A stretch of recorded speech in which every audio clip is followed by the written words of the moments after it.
Ang Training for Employment of Children of Sakada Workers ay isang lokal na inisyatibo ng Dole Region 6 na naglalayong mabago ang pamumuhay ng mga anak ng mga sakada. Sa pamamagitan ng isang Memorandum of Agreement, ang Dole at TESDA ay nagbibigay ng pagsasanay sa mga benepisyaryo na kinabibilangan ng mga anak ng mga sakada. Habang ang Boracay Industry Tripartite Council ang siyang mangangasiwa ng siguradong mapagtatrabaho ang kumpanya ng mga benepisyaryo. Sa ngayon, 2 pangkat na ng mga kabataang nakapagtapos na ng skills training sa plumbing at housekeeping ay natanggap at nakapagtrabaho na sa iba't ibang kumpanya sa Boracay.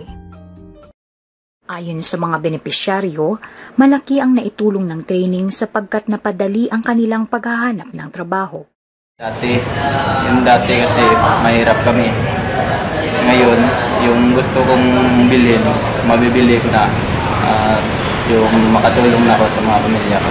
Nagpapasalamat po ako ng marami kay Secretary Rosalinda Valdez sa pagbigay ng oportunidad na ito sa amin. Sana ay marami pang mga katulad namin na matutulungan ninyo.